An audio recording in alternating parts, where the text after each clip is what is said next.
Hello everyone. तो आज हम चैप्टर 33 डिस्कस करने वाले हैं। चैप्टर 33 में हमने जानेंगे provisions as to bail and bonds, मतलब कि हम बेल के बारे में जानेंगे आज, ठीक है, और बॉन्ड्स कैसे एग्जीक्यूट होते हैं, ठीक है। इसके हम आज प्रोसीजर जानेंगे, जो कि हम जानेंगे आज सेक्शन 436 और 436A। आज हम दो सेक्शन अच्छे से डिस्कस करेंगे।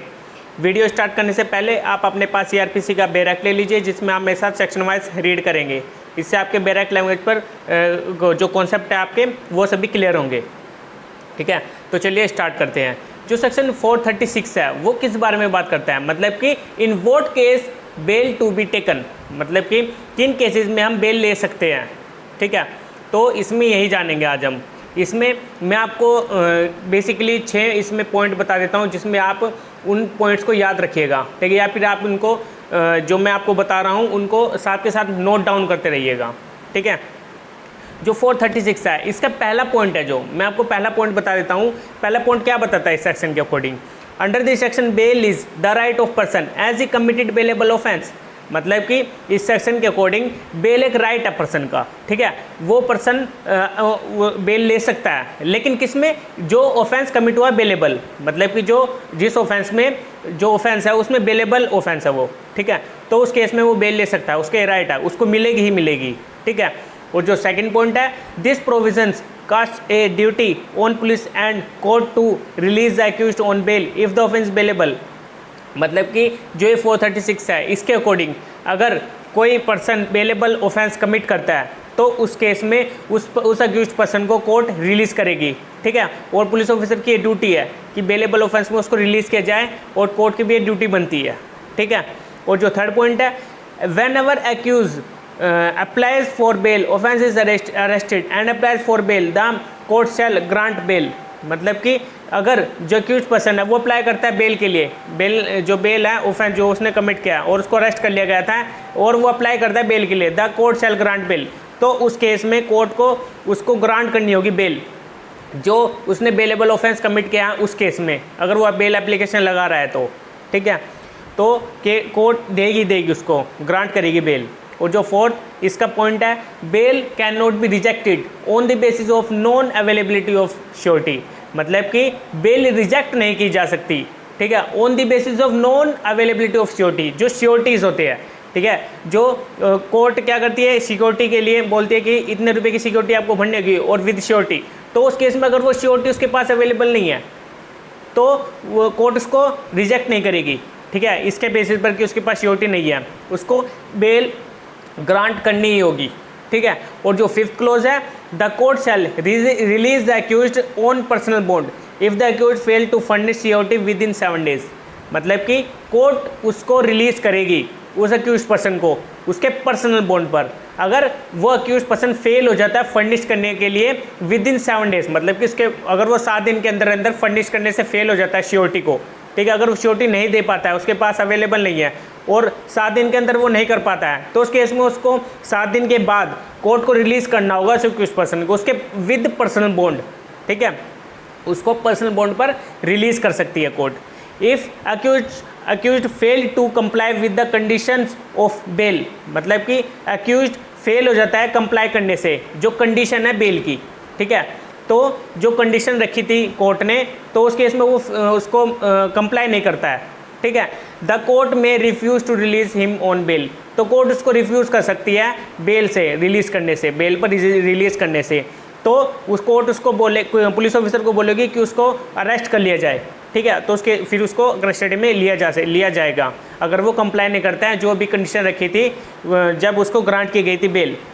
अगर वो कंप्लाई नहीं करता है उस कंडीशन को, तो उस केस में उसको दोबारा से अरेस्ट कर लिया जाएगा, ठीक है। और इसमें एक केस है Motiram versus state of MP, जो कि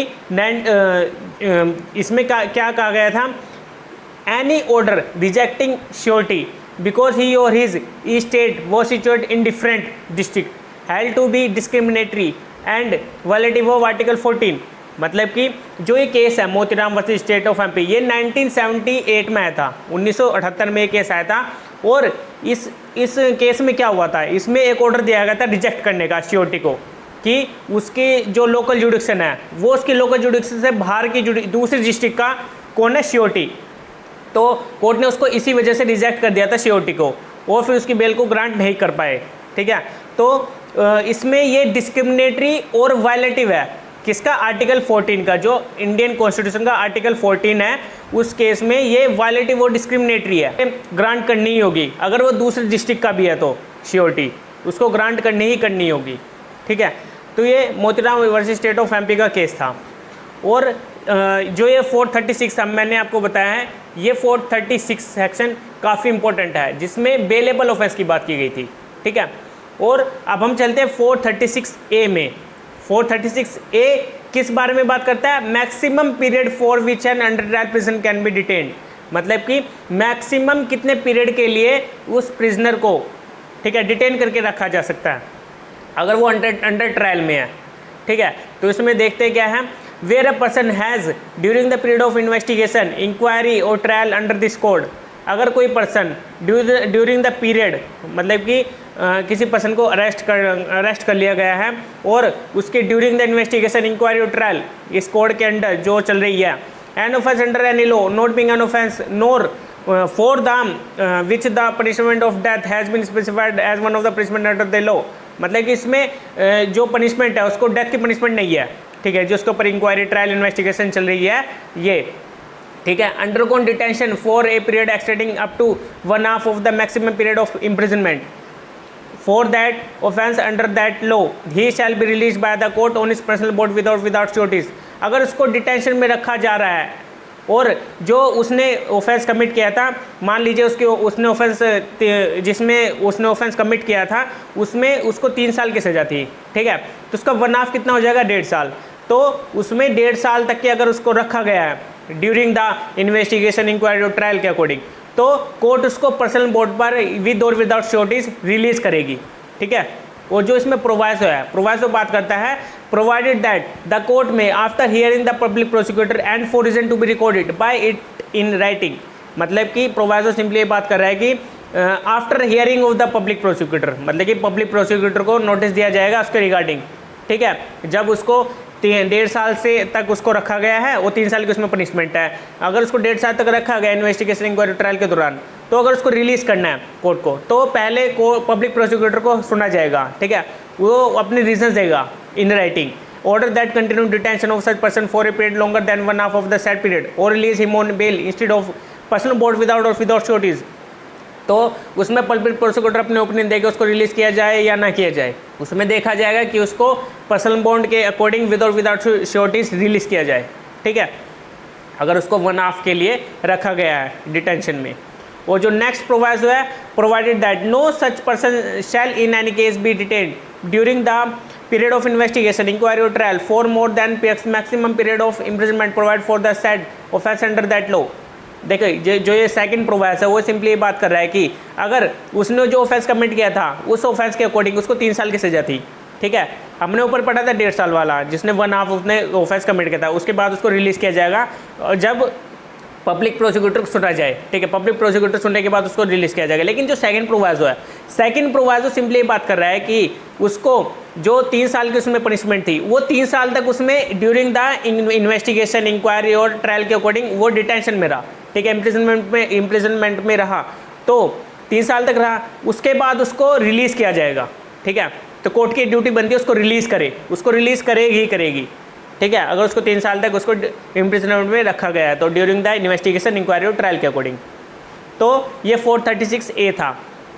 और इसमें एक्सप्लेनेशन बताते हैं, in computing the period of detention under this section for granting bail the period of detention passed due to delay in proceeding caused by accused shall be excluded, मतलब कि जो भी ड्यूरिंग द इन्वेस्टिगेशन, ट्रायल या फिर inquiry के दौरान उसको detention में रखा गया था उसमें डिले कर दिया गया, ठीक है, तो एक्यूज को मतलब कि एक्सक्लूड कर दी जाएगी, क्या जो उसको डिटेंशन है, जो उसको जितने साल की उसको सज़ा मिली है उसमें से उसको एक्सक्लूड कर दिया जाएगा, जो उसके ऊपर इन्वेस्टिगेशन, इंक्वायरी और ट्रायल चल रहा था। तो ये 436A था। आज हमने 2 सेक्शन अच्छे से डिस्कस कर लिया है, 436A। जो 436 मैंने आपको बताया था उसमें 6 जो मैंने आपको पॉइंट बताया है विद केस, तो उसमें आपको अच्छे से इन पॉइंट्स को अगर आपने नोट डाउन कर लिया है तो ठीक है, अगर नहीं किया तो उनको दोबारा से वीडियो को रिपीट करके उन पॉइंट्स को नोट डाउन कीजिए, ठीक है, क्योंकि मैंने आपको वो डायरेक्ट लैंग्वेज के अकॉर्डिंग नहीं पढ़ाया है, और उसमें मैंने आपको अपने पॉइंट्स बताए हैं जिसमें आप उनको अच्छे से पढ़ सके, ठीक है। क्योंकि 436 सिंपली बेलेबल ऑफेंस के बारे में बात कर रहा है कि इसमें बेलेबल ऑफेंस में ही बेल ली जा सकती है, ठीक है। इसमें नॉन बेलेबल ऑफेंस नहीं है। 436 के अकॉर्डिंग बेलेबल ऑफेंस में ही बेल ली जा सकती है। तो आज के लिए इतना ही था। अब हम मिलेंगे अपनी नेक्स्ट वीडियो में। Okay bye.